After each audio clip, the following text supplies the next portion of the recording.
OK. Bon. On en a parlé un peu au dernier cours. La fonction réciproque. Je pense que c'est Frédérica qui me posait la question, Myriam. C'est quoi en fait une réciproque?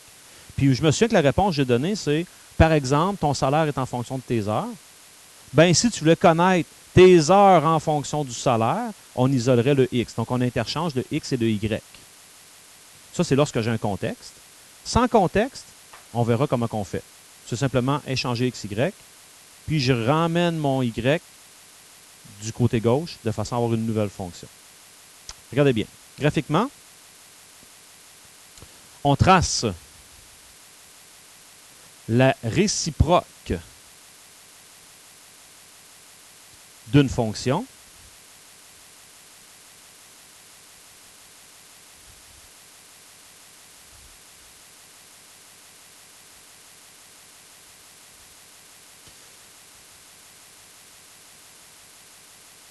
en permutant les couples.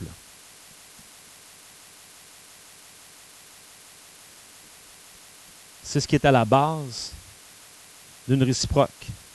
Alors, je permute les couples, x, y, puis ça me donne une nouvelle fonction. Graphiquement, ça veut dire que je pourrais prendre ma table de valeurs, puis me faire une nouvelle table de valeurs en permutant mes couples, puis je trace cette nouvelle fonction-là.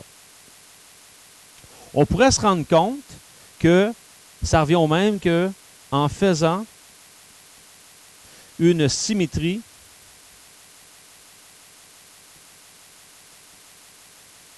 d'axe y égale x.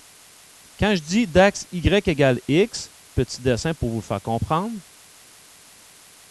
y égale x, c'est une droite comme ça ici, qui passe par le premier puis par le troisième cadran. On pourrait se rendre compte qu'après avoir permuté mes couples, puis c'est assez logique, hein, parce que je me rends compte que lui s'en va là, puis même chose pour l'autre, s'en vient ici. C'est vraiment une symétrie par rapport à cet axe-là ici qui se passe avec ma fonction. Ça, graphiquement, c'est assez rare qu'on va le faire. Algébriquement, par exemple, là, on va s'en servir beaucoup plus.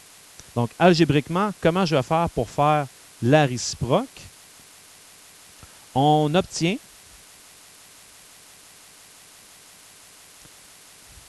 la règle d'une réciproque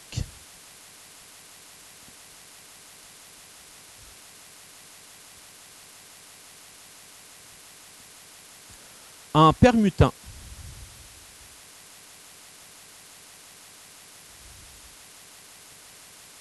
x et y dans l'équation.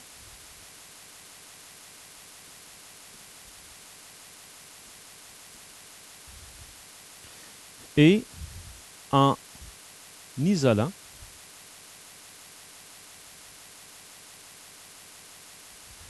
y à sa nouvelle place.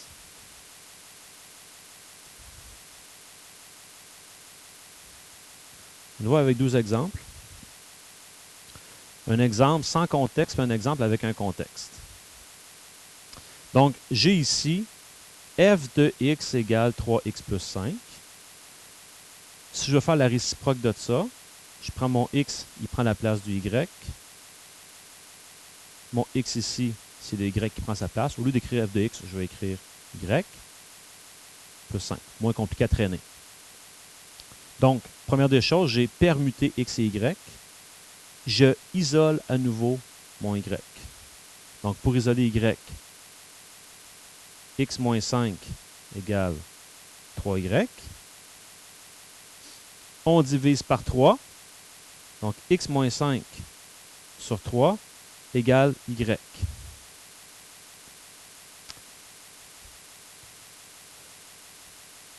Ça signifie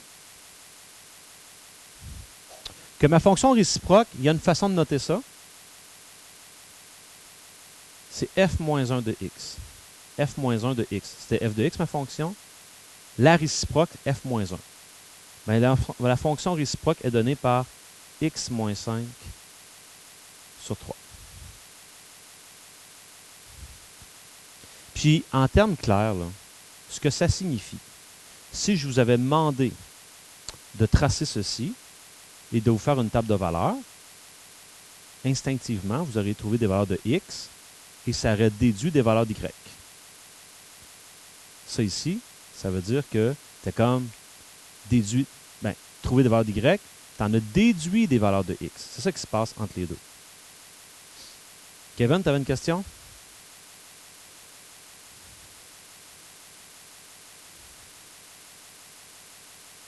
C'est en plein ce que je viens de dire.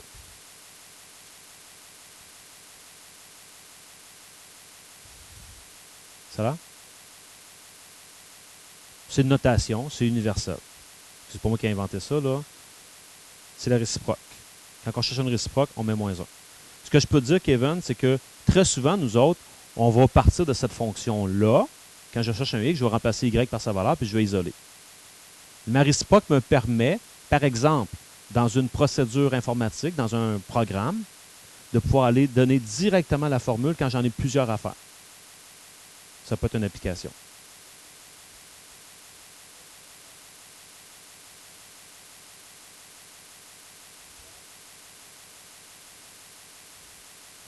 Oui, tu vas mieux comprendre ici, dans celle-là. OK? Oui.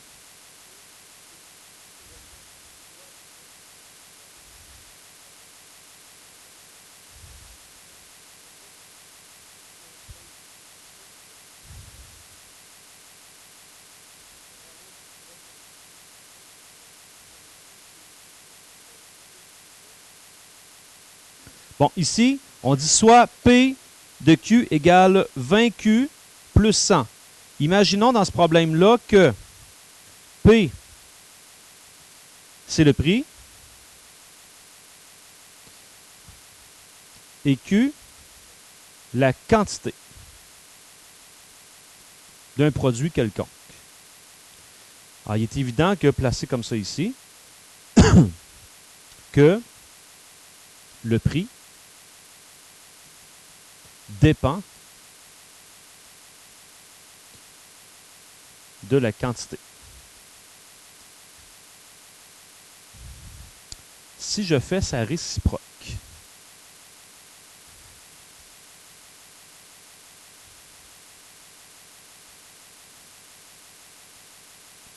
faire la réciproque, c'est toujours le même principe. Je vais interchanger mes variables. Donc, P de Q et Q, je les interchange. Donc, je me retrouve avec Q égale 20 P de Q plus 100. Donc, tout ce que j'ai fait, j'ai interchangé P et P de Q. Q et P de Q. Puis, je vais aller réisoler ceci. Donc,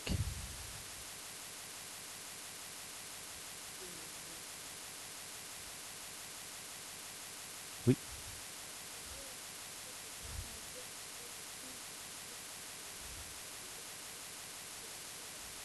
Oh ouais, mais c'est ça qui arrive en bout de piste, là. OK? En bout de piste, c'est ce qui se passe à bout.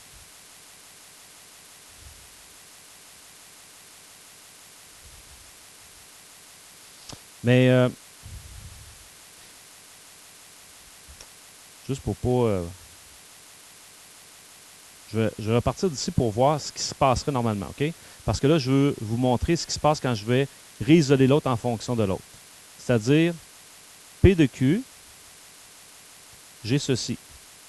Ce qu'à bout tu disais, c'est que je peux me rendre compte que je vais faire moins 100 de chaque côté. Donc, P de Q moins 100 égale 20Q.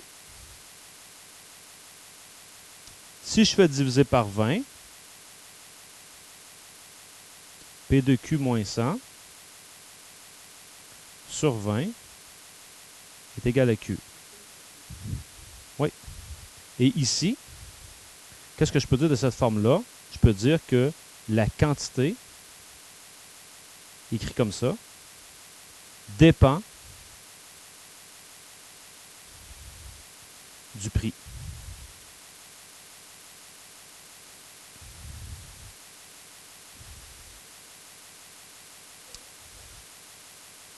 Ben, en fait, ce que j'aurais ici, là, si j'étais parti avec celui-là, là, OK, j'aurais fait moins 100 divisé par 20. Puis là, il a fallu que j'écrive P-1 de... Non, non, non. OK?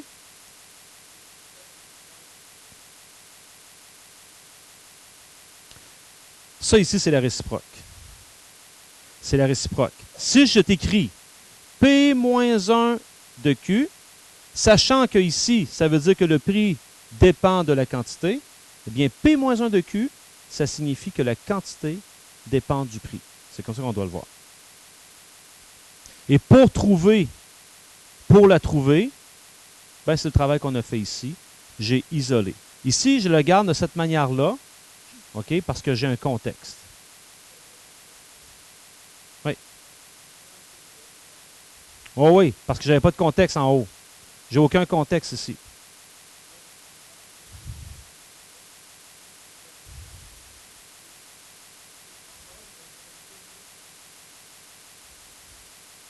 Pardon? Oui.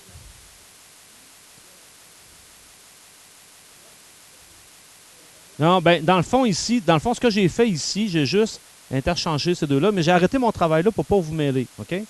Parce qu'ici, ben, OK, faites comme si vous oubliez celui-là ici, là. Vous pouvez oublier celui-là, OK? Si ça vous mêle, là. Parce que quand j'ai un contexte, dans le fond, l'idée, c'est quoi? C'est d'aller réisoler l'autre variable.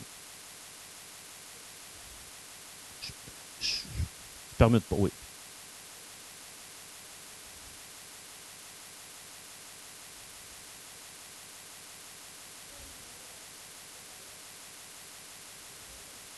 Bon, regarde, si là, lui, là, je le fais pareil comme j'ai fait ici, qu'est-ce qui se passerait?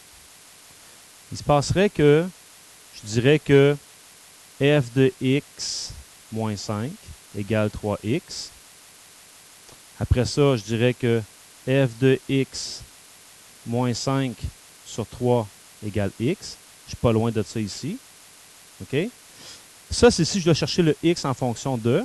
La façon de l'écrire, OK? La façon d'écrire ça, c'est de dire f moins 1 de x, c'est de faire x moins 5 sur 3. Ma fonction réciproque, c'est ça ici. C'est comme si je l'avais isolé. Une bonne façon de le trouver, c'est d'interchanger au départ mon x et mon y et de réisoler mon y par la suite.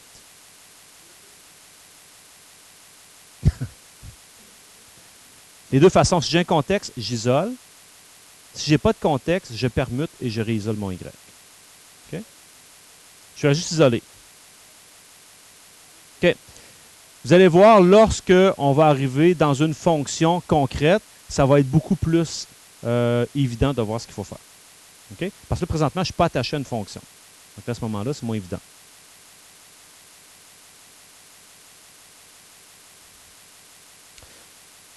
Ce que j'ai dit, c'est que la réciproque, c'est une... Tu sais, pourquoi faire une formule d'un salaire alors que je pourrais le calculer? Tu me dis que tu gagnes 50$ de l'heure plus 225$ par semaine.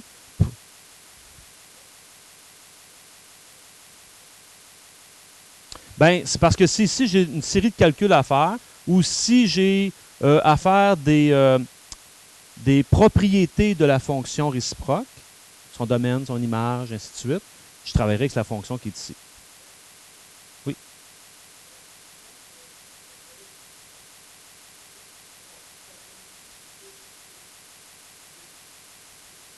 Oui.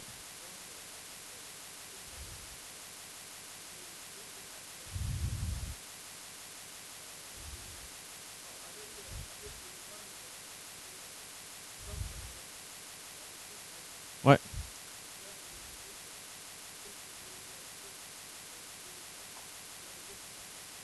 Voilà. Ben, en fait, non, non, non.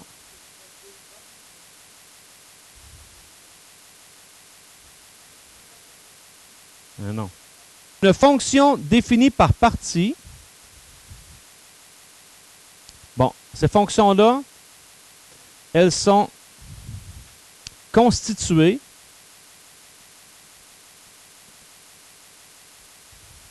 de plusieurs fonctions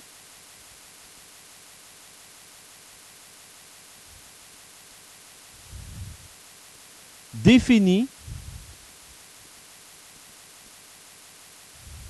selon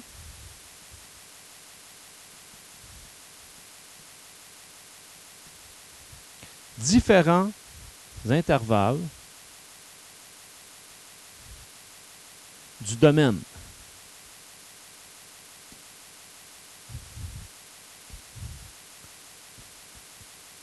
Alors, c'est une représentation graphique dans laquelle on peut décortiquer le tout en différentes fonctions.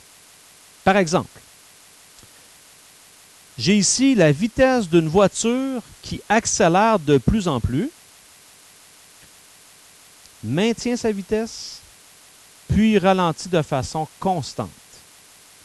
Bon, ben, en maths, l'accélération, c'est représenté par une fonction du deuxième degré. C'est pour ça qu'ici, j'ai une branche de la parabole. Maintenir la vitesse, ben, ça signifie que ça ne varie pas. La vitesse, dans ce cas ici, toujours 25 mètres par seconde. Et par la suite, ralenti de manière constante. Quand on nous dit de manière constante, ben, ça veut dire qu'il y a un taux de variation là-dedans et je suis en présence d'une droite. Cette fonction est composée d'une fonction polynomiale de degré 2. Ça, là, c'est la fameuse parabole. Okay? Pour x éléments, ben, quand je regarde ce graphique-là, c'est pour x éléments de 0 jusqu'à 4. Alors, sur mon domaine de 0 jusqu'à 4, ça suit une fonction polynomiale de degré 2. De degré 0, une fonction constante, ben, c'est pour x qui vaut 4 jusqu'à 14. Donc, de 4 à 14. Et de degré 1, ça sera de 14 jusqu'à 20.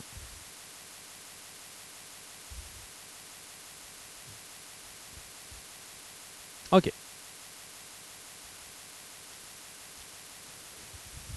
Je vous parlais tantôt des fonctions qu'on peut travailler.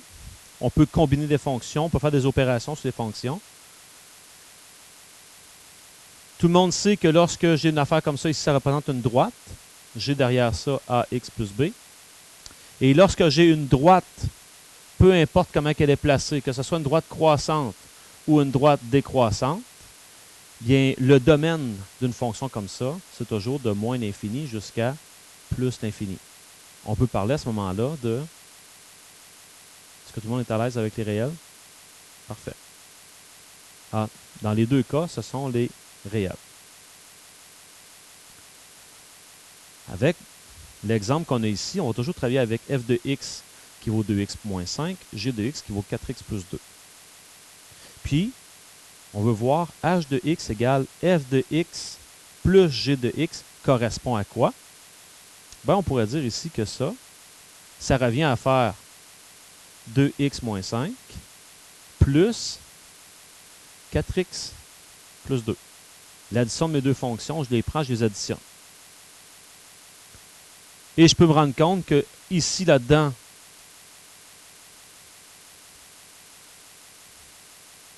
c'était quoi ça? C'était la technique du petit chaudron? Non, c'est correct. Je ne vais pas avoir mal au cœur. 6x moins 3. Donc, h de x, c'est 6x moins 3.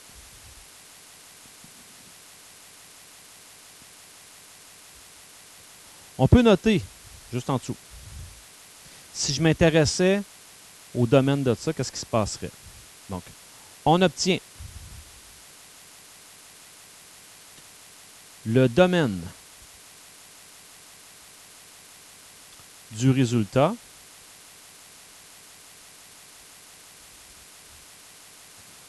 en faisant l'intersection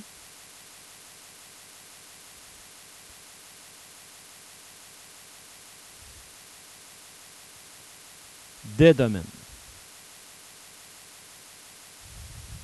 Faire l'intersection, je vais mettre entre parenthèses, là, ce qui appartient aux deux en même temps.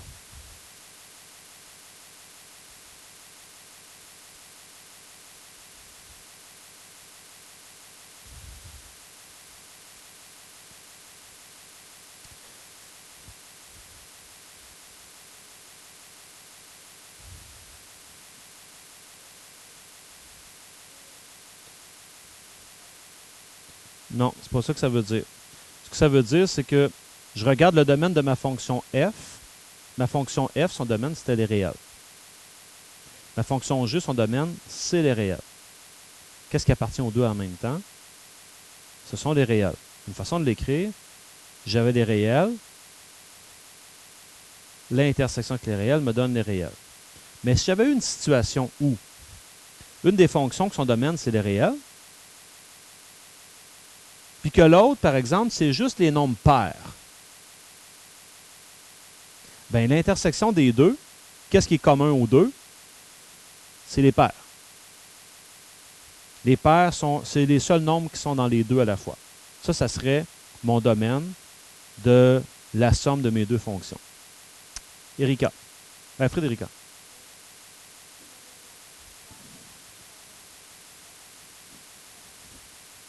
Ben, faut que tu le traces. Tu verrais ce qui se passe.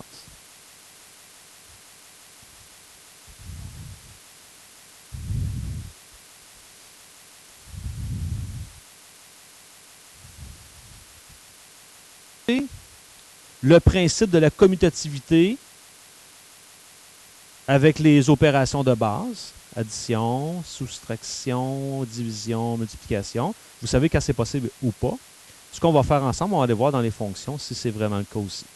En tout cas, l'affaire qui est sûre, avec l'addition, c'est commutatif. Je vais aller vérifier maintenant avec la soustraction. On peut s'attendre à ce que ça ne le soit pas, parce que de soustraire des nombres, c'est ne pas commutatif. Allons voir avec les fonctions. Alors, j'ai la fonction f de x. La fonction f de x, de l'autre côté, c'était 2x moins 5. Moins, là, faites attention, je vais mettre la fonction g de x entre parenthèses parce que c'est moins la fonction complète. G de x qui est 4x plus 2. Donc, 2x moins 5 moins 4x moins 2, ce qui me donne moins 2x moins 7. Encore une fois, le domaine, c'est l'intersection des deux, donc ça demeure le réel. On va tout de suite aller voir si je faisais le contraire, est-ce que j'arriverais au même résultat? Il y a de fortes chances que non. 4x plus 2 moins, entre parenthèses, la fonction f de x, qui est 2x moins 5. J'applique la distributivité. Je me retrouve avec moins 2x plus 5.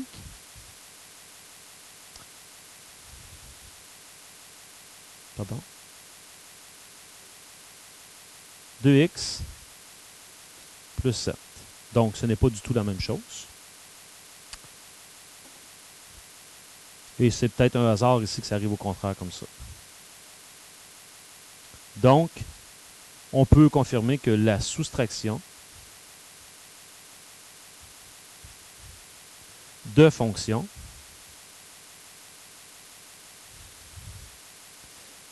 n'est pas commutative.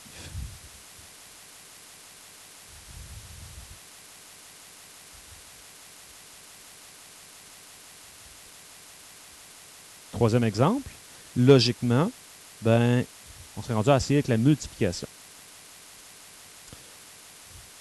Puis, normalement, si on passe à des chiffres, ça devrait être commutatif. Allons voir. Donc, j'ai f de x fois g de x. Donc, la fonction f de x, 2x moins 5. Là, vous comprendrez que l'utilisation des parenthèses va devenir très importante. Parce que j'ai deux fonctions qui se multiplient. Mes deux fonctions sont des binômes. Voilà. Là, on vous rappelle qu'il y a la double distributivité ici à faire.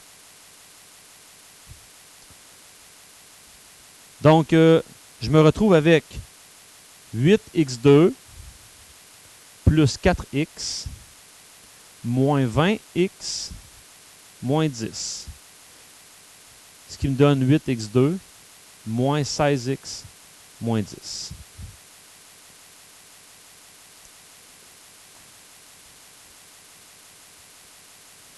on peut remarquer que le domaine demeure quand même les réels. C'est l'intersection des deux. Même si j'ai multiplié deux droites, je me retrouve avec quoi ici? Avec une parabole. Hey, c'est intéressant. Regardez.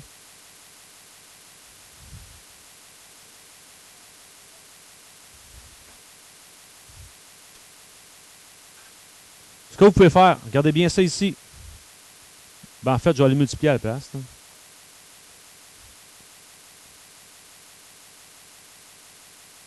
J'ai une parabole ici. Donc là, je ne vois pas tout, là, mais il s'agirait juste que j'aille dans mon window et j'ajuste peut-être mon Y minimum à ceci. Puis là, je la vois apparaître. Frédérica? Parce que je veux savoir les valeurs que je peux prendre. Le X, c'est les valeurs que je peux prendre pour évaluer ma fonction. On poursuit. Si je fais le contraire, mais ce que je voulais dire ici, c'est je peux voir que ça me donne une parabole, puis une parabole, mon domaine, c'est encore toutes les X qui sont possibles. Je l'ai mentionné tantôt, des quantités, des prix. Ça, si mettons, ça représente une formule pour une quantité d'objets. C'est la formule pour le prix des objets. Quand je multiplie les deux, ça va me donner les revenus. Quand je multiplie dans l'autre sens, 4x plus 2, j'essaie d'aller voir si c'est commutatif. Fois 2x moins 5. Alors, de la même manière, je me retrouve avec 8x2 moins 20x plus 4x moins 10. Et je retrouve encore une fois 8x2 moins 16x moins 10. Le domaine, c'est encore des réels. Et on peut confirmer avec deux exemples, c'est suffisant, pour dire que c'est commutatif. Donc,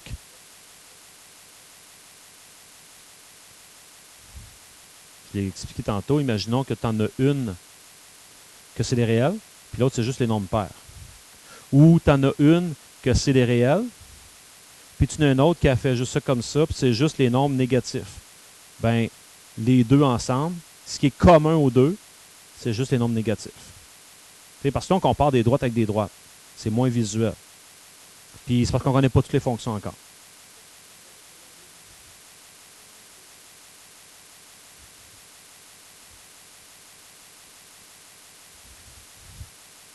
OK, donc la multiplication de fonctions est commutative.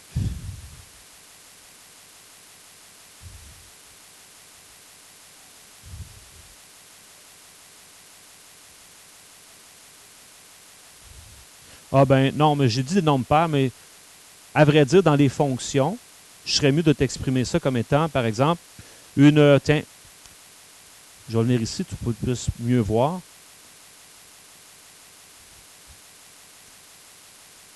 Imagine que tu as une fonction comme ça, OK? Puis tu as une fonction qui fait ça comme ça. Fonction inverse que vous avez déjà rencontrée. Ben, le domaine de f plus g, par exemple, on pourrait s'intéresser à ça. Ben, le domaine de f plus g, c'est ce qui est commun. C'est de 0 à plus l'infini. C'est ce qui est commun aux deux. OK? Puis ça représente un peu ce que je disais tantôt. Ça pourrait représenter une autre situation. Non, parce que ça s'approche de 0 sans jamais toucher. Ben, 0 à plus l'infini comme ça. OK? Ici, c'est un peu ce que je vous disais tout à l'heure. Je peux évaluer une fonction en un point, mais c'est possible d'évaluer une composée. Quand je parle de composée, c'est si j'ai additionné, soustrait, multiplié des fonctions, je peux quand même l'évaluer avec un point. Je vais en prendre une au hasard, puis après ça, je vais vous montrer ce qui aurait été possible de faire.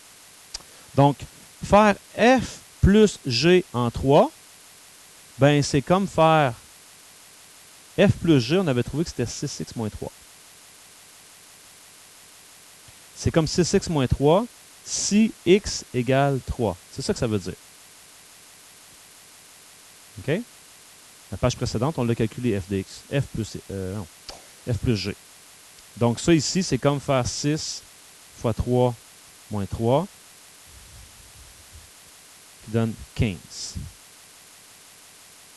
De la même façon, ça, c'est comme calculer moins 2x moins 7 si x égale 3.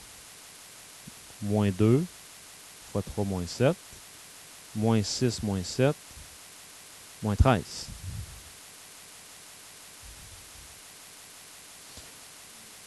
Ben, moins 13, c'est que, tu sais, là, ça pourrait être tout à l'heure, si je prends mon exemple, F qui est le salaire d'un individu, G qui est le salaire de l'autre individu. C'est ce que ça coûte, par exemple, pour les deux individus ensemble. OK? F fois G, ben F fois G, on avait trouvé 8x2 moins 16x moins 10. On veut l'évaluer si x égale 3.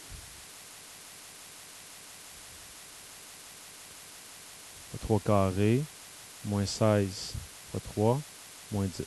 Donc, 8 fois 9, moins 48, moins 10, 72, moins 48, moins 10, qui fait 14.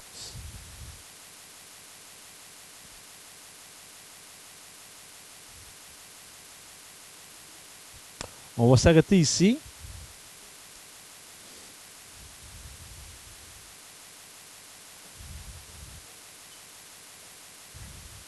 Puis, peut-être juste pour faire réaliser une affaire. Ici, là, c'est sûr que c'est beaucoup plus rapide de travailler avec le résultat de f fois g et de l'évaluer en 3 que de dire, ça, c'est comme si je faisais f de 3, g de 3, puis je multipliais les deux ensemble. Parce que faire f de 3, quand je reviens en arrière, f de 3, ça serait de calculer, quand ça vaut 3, 6 moins 5, 1. Quand ça vaut 3, 12 plus 2, 14. Après ça, faire 1 fois 14. 1 fois 14 qui fait 14. Et c'est bien ce que j'ai obtenu quand j'ai fait f fois g en 3, ça fait 14. Mais idéalement, on trouve notre f fois g, puis on l'évalue en ce qu'on nous donne. OK.